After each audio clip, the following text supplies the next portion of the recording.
Oi, queridos alunos do oitavo ano A, B e C. Quem fala é a professora Viviane de Souza Magalhães, professora da disciplina de língua portuguesa. E esta semana eu estou trazendo para vocês a correção da atividade sobre os morfemas que foi passado na aula na semana passada. Como vocês já aprenderam, referente às videoaulas anteriores, que a professora passou esse conteúdo para vocês, os morfemas é a menor partícula com o significado existente de uma palavra. Os morfemas ele tem o poder de modificar as palavras, como na descendência nominal ou a descendência verbal. Os substantivos eles podem passar a ser verbo, e verbo também ele pode voltar a passar a ser um substantivo.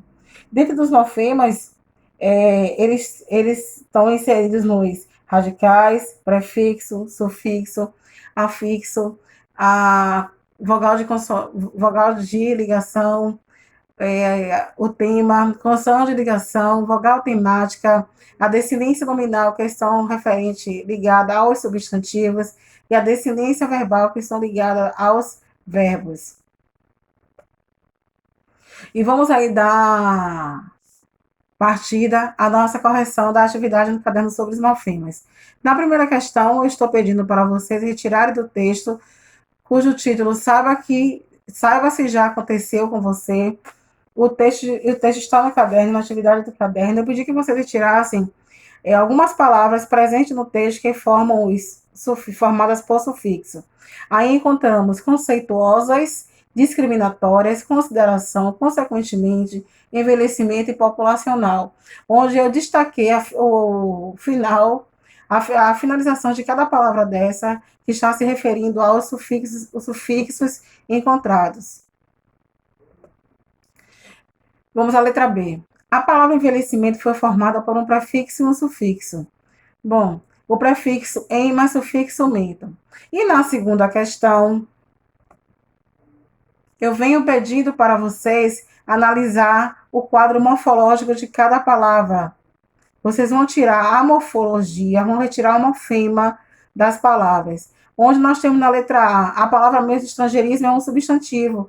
Então, já que ela é um substantivo, além de eu retirar todos os elementos mórficos da morfologia, radical, prefixo, sufixo, tema, vogal temática, vogal de ligação, consoante de ligação, eu venho retirando a descendência nominal, porque trata-se de uma palavra que é descendência nominal. Na letra B, você tem a palavra abstenção. A abstenção vem do verbo abster. Como ela vem de um verbo, então eu vou ter que retirar a descendência verbal, porque é uma palavra que vem de origem de um verbo. Então, até nisto, vocês têm que ficar atentos. Se a palavra ali está pedindo como substantivo, mas vocês sabem que a palavra, a matéria-prima, o radical dela é um verbo, então eu vou analisar a descendência verbal e não nominal. Bicampeão também é a mesma coisa. É uma descendência nominal, é um substantivo. A palavra começar é um verbo. Vocês estão vendo que a professora tirou o radical, prefixo, sufixo, tema, vogal temática, vogal de ligação, consoante de ligação, e eu retirei a descendência verbal, porque trata-se de uma palavra que é um verbo. Aí vem transamazônica, é um substantivo, estarei, é verbo estar, é do verbo estar. Então, vocês vão tirar a descendência verbal. E transamazônica é um substantivo, vocês vão tirar a descendência nominal. E, por fim, a palavra prolongar, que é um verbo, que vocês também vão retirar a descendência verbal e não nominal. Na terceira questão, em cada grupo de palavras, identifique o elemento comum e identifique o seu significado. Se for necessário, consulte o dicionário. A letra A é a alternativa correta, por quê? Decágono, decâmetro e decaedro são palavras que vêm de origem de outra, como é que chama? Do mesmo alinhamento, da mesma origem. São palavras que são figuras geométricas, pertencem ao desenho geométrico ou à matemática. Então, dá-se aí a classificação. Aí são palavras que têm o mesmo significado, onde o seu radical tem o mesmo significado. Então, aí a alternativa A é a correta. Quarta questão. Eu pedi que vocês retirassem das palavras que era primitiva, que era derivada. Aí nós só temos uma palavra primitiva, que é a palavra cruz. Geladeira, verbos imperdoáveis são palavras derivadas. E vamos aí para a quinta questão. Retire o radical, o afixo e o prefixo das palavras que seguem. Letra A, hipódromo. O radical hipo, o afixo dromo, o prefixo ip. Aguardente, o radical água, o afixo dente, o prefixo ago. Polígono, o radical poli, o afixo gono, o prefixo pol. Ortodontologia. Odonto é o radical ogia, afixo, prefixo orte. Paternal, radical paterno, afixo hernal, prefixo pati. Maturidade, radical mature, afixo idade, prefixo mate. E aqui eu finalizo a correção da atividade do caderno sobre os morfemas, ressaltando que os morfemas eles são partículas menores com significado existente de uma palavra e que, reunida como um radical, lhe confere um sentido diferente do anterior. Então, os morfemas ele tem esse poder de estar modificando as palavras. E, dando continuidade à nossa videoaula, eu trouxe para vocês as conjunções subordinadas, a diferença das conjunções subordinadas para as conjunções coordenadas. Onde as conjunções subordinadas, nós trabalhamos nas orações coordenadas subordinativas, que vai ser o nosso próximo assunto. Por que elas são dependentes? Porque são orações subordinadas, então uma oração depende da outra, uma oração subordina a outra. Assim, a função sintática clara e objetiva sobre as conjunções subordinadas. Ela contém 10 tipos: causais, concessiva, condicionais, conformativa, comparativa, consecutiva, finais, proporcionais, temporais e integrantes.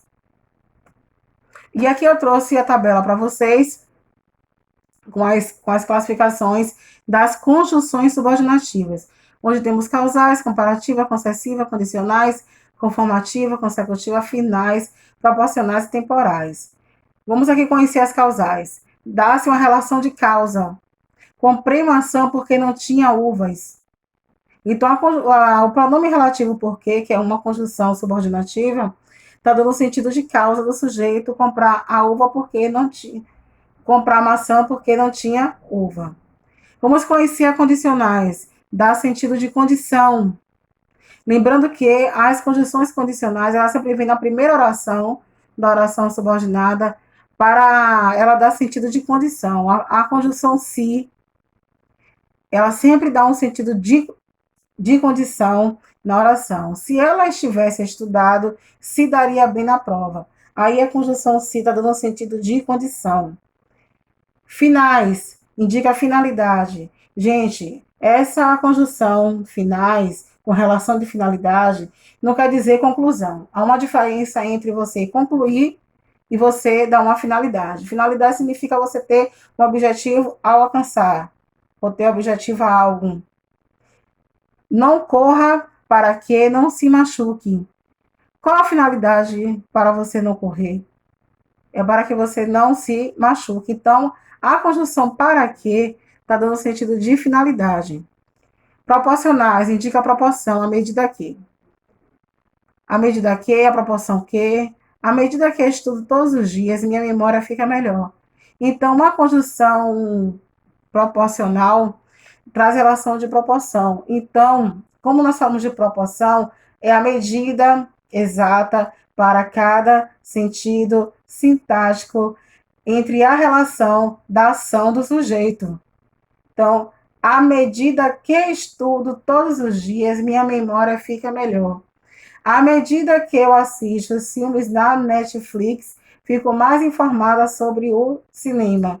Então, está dando o quê? Um sentido de proporção. A cada momento que você for acrescentando mais ações, vai te trazendo mais benefícios. Então, a conjunção proporcional dá sentido de proporção na oração. E temporal indica tempo, momento, quando o fato ocorreu. Quando começou a chover, já estávamos dentro de casa. Então, a conjunção quando está dando sentido aí de tempo, o momento que ocorreu o fato. E vamos aqui para as conjunções coordenativas, que são diferentes das conjunções subordinadas. As conjunções coordenativas, elas são independentes, por elas se tratar de termos que ligam dois termos ou duas orações e estabelecem o seu sentido sintático diferente. Apesar de serem termos coordenados, em que elas precisam só das conjunções para dar o sentido de classificação a elas nas orações coordenadas que nós vamos ver no nosso próximo assunto. Então, dentro dessas conjunções, nós temos aditiva, adversativa, alternativa, conclusiva e explicativa. Vamos conhecer aqui a tabela das conjunções coordenativas.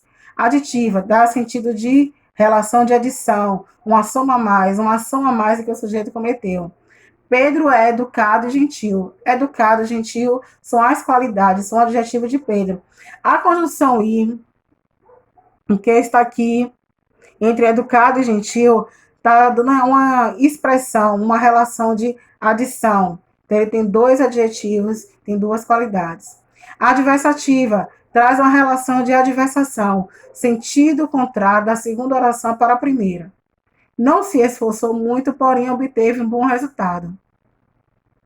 A conjunção, porém, está dando um sentido de adversação, sentido contrário. Como é que o sujeito ele estuda muito, se esforçou muito, mas porém não obteve o resultado? Então, a conjunção pode ter um sentido de contradição, sentido oposto para a primeira oração. A alternativa indica alternância. Ou você estuda ou trabalha. Ora você ri, ora você chora. Quer ir ao parque, quer ir ao cinema ao mesmo tempo. Então, são conjunções que dão sentido de alternância para o sujeito. Conclusiva, aí sim, a conclusiva, a diferença de conjunções conclusivas para conjunções finais. Conjunções conclusivas dá sentido de conclusão. Você fechou, finalizou, concluiu. Você não precisa acrescentar mais conectivo nenhum para sempre estar explorando o seu período coordenativo. Possui um bom histórico profissional, logo não ficarás desempregado. A conjunção logo está dando sentido de conclusão. Já a explicativa é ao contrário da conclusiva. Quanto mais você coloca ação para o sujeito, você tem que justificar aquele ato cometido. Não compareci à festa porque não fui convidada. Porque está dando sentido aí de explicação, de justificativa. E aqui eu finalizo a nossa aula sobre diferença entre conjunções subordinativas e conjunções coordenativas. Espero que vocês tenham absorvido o conteúdo e logo, logo a prova estará voltando aí com mais novidades para vocês. Estudem bastante, continue colocando atividades em dias, conteúdos em dias, e em breve eu estarei com vocês novamente. Um abraço caloroso para todos os meus alunos do 8º ano.